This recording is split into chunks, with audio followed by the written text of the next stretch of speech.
Hi guys! Hello.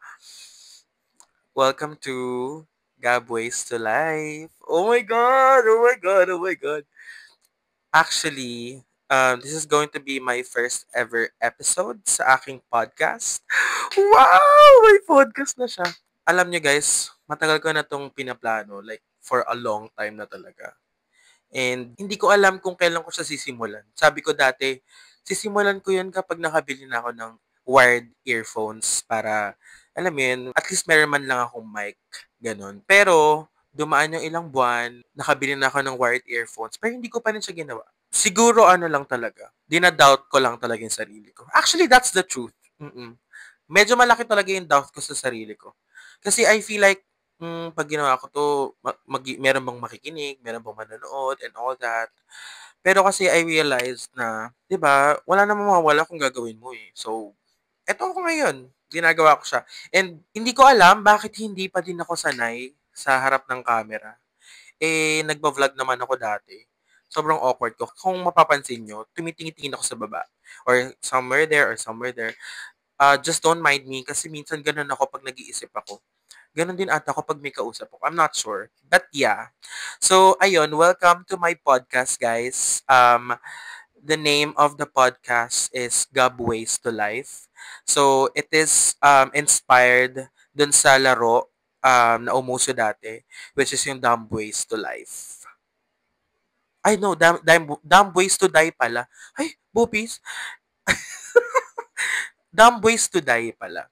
So, nilagyan ko lang siya ng Gab and then life yung nasa dulo. Kasi, I mean, mamamatay naman tayong lahat. Pero, this podcast will be about things about life. Basta anything in between. Anything na pwede pag-usapan. Ganun. So, I actually have my laptop here in front of me. Kasi parang ayoko na mag-video ako tapos wala akong parang outline. Outline? Tama ba? Or like, parang flow na susundan. Which is, dati talaga, ayoko talaga ng gano'n. Kasi nga gusto ko like, ano lang, spontaneous, gano'n. Pero kasi ngayon, parang I just wanna do it properly. Gano'n. So yun, meron ako ditong listahan ng mga gusto ko sabihin. Kasi, syempre ako lang mag-isa ngayon dito sa episode na to eh. Pero I am expecting na, alam mo yun, magkaroon tayo ng mga guests, ganyan. Pero yun din naman talaga yung plano ko, which is mag-invite ng mga mahal ko sa buhay, mga people who are close to me. So, ayun, para meron kami pag-usapan and malaman nyo kung ano yung perception namin, opinion namin, and all that. So, ayun, sana may mga matutunan kayo sa mga sasabihin namin dito. And sa akin, to be honest. Anyway, going back. So, ayun, bakit podcast? So, ayun nga, madaldal kasi ako. Like, hindi ako natatahimik sa isang lugar nung hindi ako nagdadaldal. I would say oversharer ako, ganyan. Pero, siguro the old me, super overshare talaga ako. Like, sa lahat ng tao, ganyan. Pero, life is, fucking you up. And, hindi talaga pwede na overshare ka sa lahat ng tao. Like, kailangan pinipili mo talaga siya. So, ngayon, overshare ako. Pero, sa mga taong pinagkakatiwalaan ko lang. Like, mga tao ko. Like, my people, my family, my chosen family. Ganon. I am actually as an aspiring content creator. Wow! Oh my God! Hindi, totoo talaga. Dati, ayoko sa harap ng camera. Pero kasi, nung nag-pandemic, nag-vlog nga ako dati. Pangalan ko pa ng JM Gab. Pero ngayon, I go by the name Gabriel Ortiz. It's my screen name. I don't like my name. So that's why nag-rebrand ako. Wow, rebrand! Kala mo talaga mag-gig, big time siya. So, ayun, nagvo-vlog naman ako dati. Doon ko actually na-realize na, okay, okay lang din pala ako sa harap ng camera. I'm comfortable din naman pala. Pero syempre, at some point, alam mo yun, medyo na-awkward pa din ako. But yeah, we'll get there. So, kaya, bakit podcast? Ayun nga, una is, ang dami ko sinasabi, no? Una is, ayun nga, madaldal ako, so I wanted to share things with other people. Wala lang, alam mo yun, kasi minsan ang hirap kapag kunyari nasa isang lugar katahimik. Especially dito sa apartment. Ako lang minsan dito, ganyan. May mga times na naiiwan ako mag-isa. Alam mo yun, nag-iisip ka. Tapos parang gusto mo i-express yung sarili mo, pero wala kang mapagsabihan. Ganon. Parang I feel like itong podcast, magiging another tool siya for me na ma-express ko yung sarili ko sa mga iniisip ko, gano'n. Kasi ngayon, pina-practice ko na din yung 'pag may naisip ako, ita-type ko siya. Para hindi ko siya makakalimutan, para if ever man na, alam mo yun, gusto ko siya i-share to someone or to somebody, at least maaalala ko siya, 'di ba? Kaya yung notes ko ang daming laman, puro gano'n. And then, third reason is, gusto kong marinig or i-share sa mga tao yung kung paano ako makipag-usap with my people, with my friends, ganyan. Wala lang, parang feeling ko kasi may makaka-relate at may makaka-get sa amin, I think. Kasi very ano naman ako, alam mo yun, normal na tao lang. Hindi ako galing sa yaman and all that. So, I feel like makaka-relate naman kayo sa akin. Wow! Ewan ko lang kung, kung makikinig kayo. Next is, what are my expectations sa podcast? To be honest, wala. Pero I have plans. Kasi ano, na-realize ko, nung nagvo-vlog kasi ako, parang my goal at that time was to, alam mo yun, kumita, maging main source of income siya, ganun. Pero kasi parang maling mindset siya kapag, alam mo, you're starting. Actually, ngayon ko lang na din na-realize yun, recently lang. Parang, if you really wanna do something, just do it without agenda na will will burn, ano ba, will burn you out. Tama ba yun? Yung parang mababurn out ka. Ganon. Ang expectation ko lang is, ayun, sana maging okay tong podcast. Like, sana maging consistent ako. Sana din magawa ko na siya ng maayos.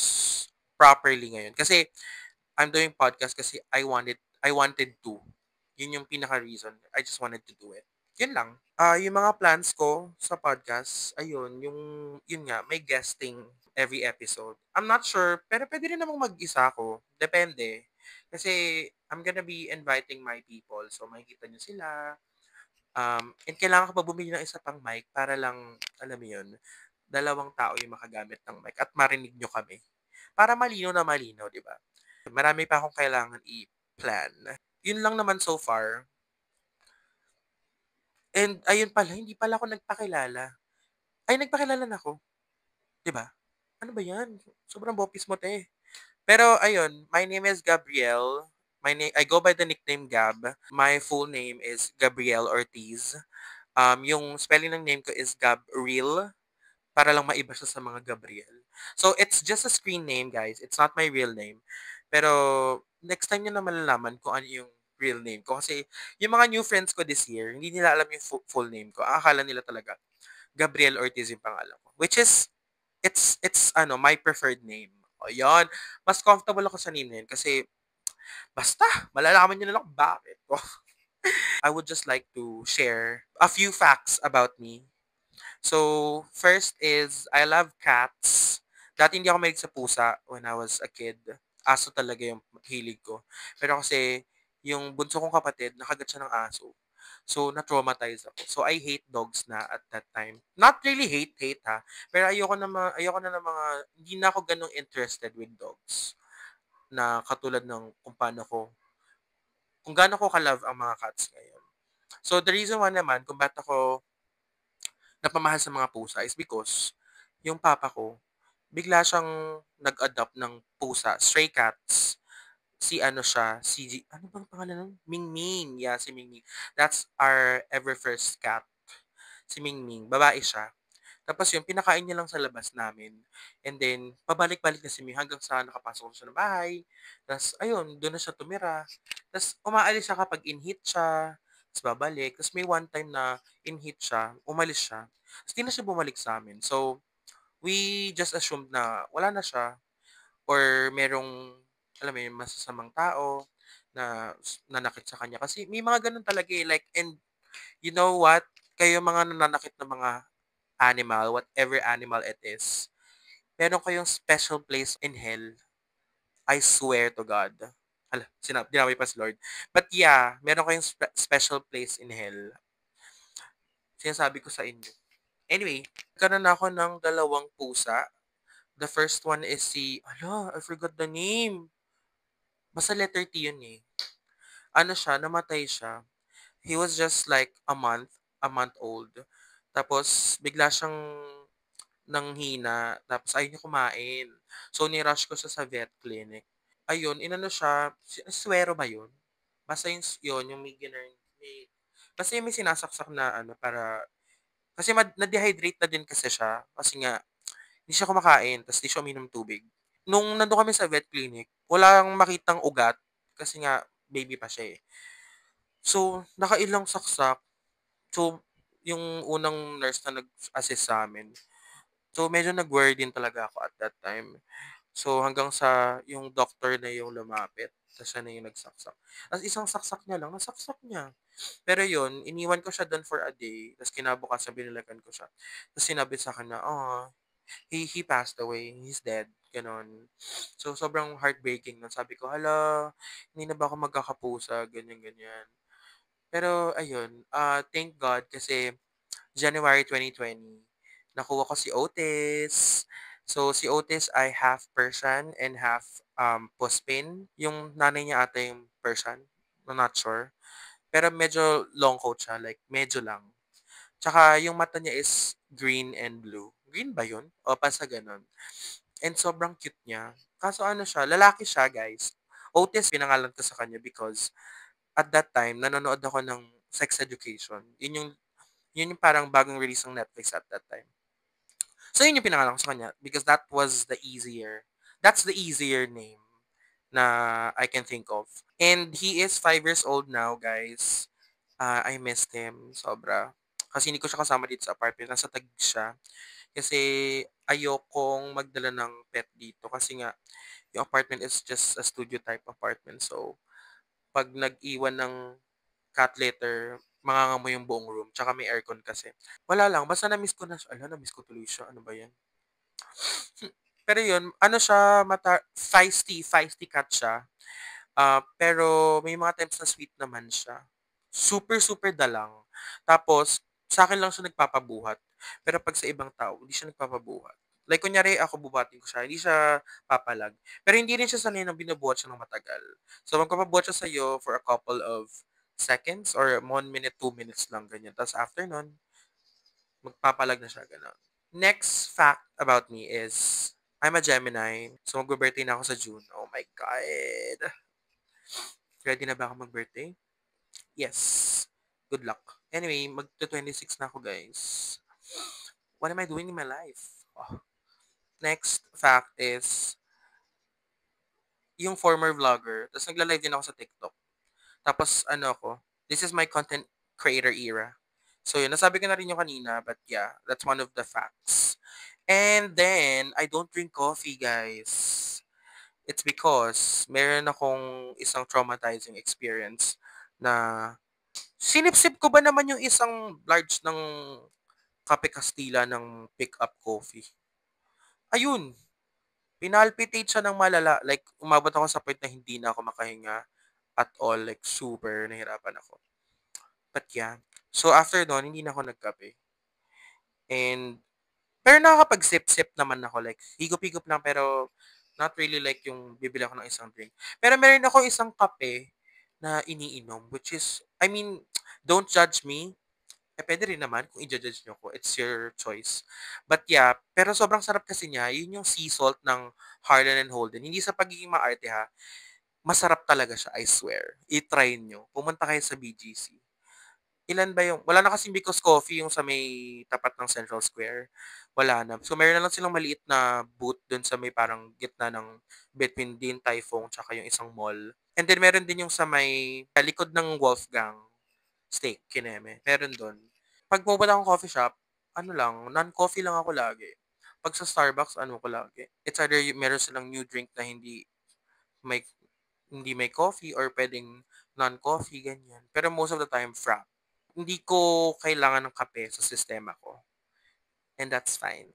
Sana may mga tao akong kasama dyan. The non-coffee girlies. Non-coffee enthusiast.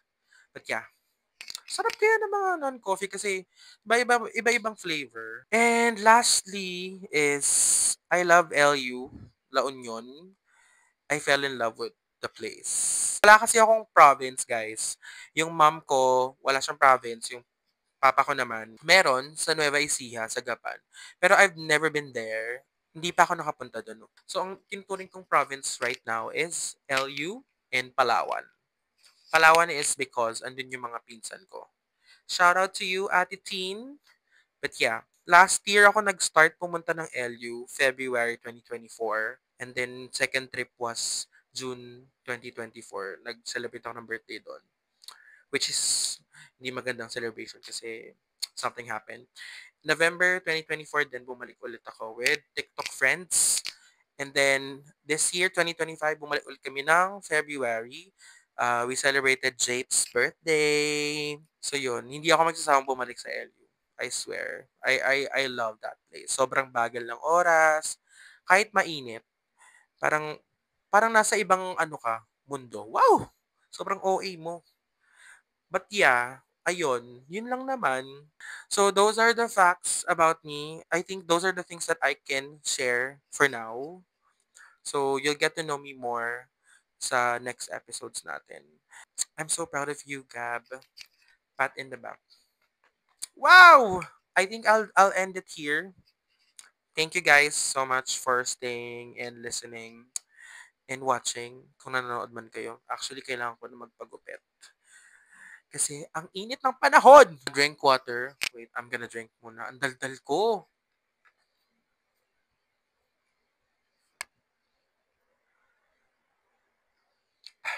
Sana narinig yun. Nilapit ko pa. But yeah, drink water guys. Stay hydrated. Hydrated. Make sure na naglagay kayo ng sunscreen kapag lalabas kayo. Yeah, that's it. So, paano ko ba ito i-close? Basta, ang motto ng podcast na to is, it's okay to be dumb, but live your life. Okay? Okay. Bye.